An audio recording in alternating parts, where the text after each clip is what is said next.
What if I tell you, the life you dream of is not destroyed by bad luck.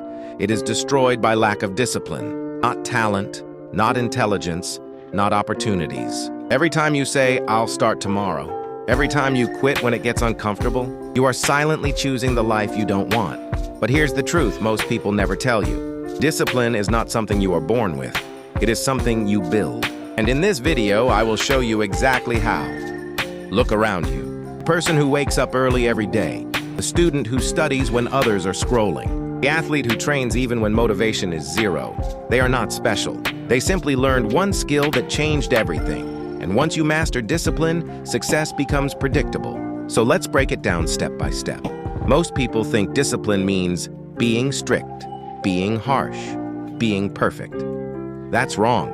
Discipline means doing what needs to be done, even when you don't feel like it.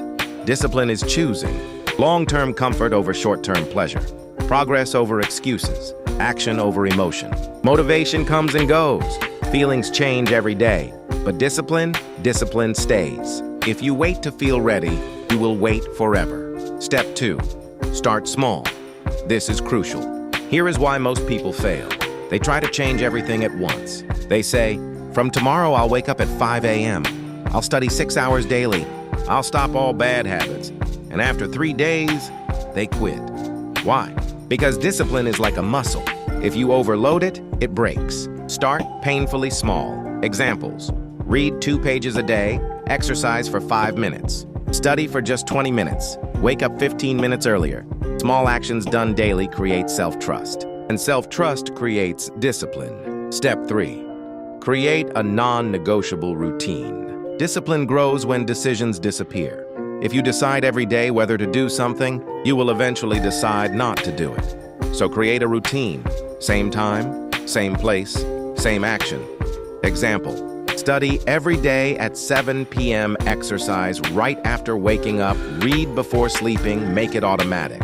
When something becomes routine, it stops requiring motivation. You don't debate brushing your teeth. You just do it. That's discipline. Step 4. Remove temptations, not willpower. Here is a harsh truth. Willpower is weak. If your phone is beside you while studying, you will check it. If junk food is in your room, you will eat it. Smart people don't rely on willpower. They design their environment. Do this. Keep phone in another room. Use app blockers. Remove distractions from your workspace. Prepare your tools beforehand. Discipline becomes easier when temptation is harder. Step 5. Build a disciplined identity. This step changes everything. Stop saying, "I'm trying to be disciplined." Start saying, "I am a disciplined person." Your identity controls your actions. When you see yourself as disciplined, you act disciplined. You choose better. You recover faster after failure. Ask your C.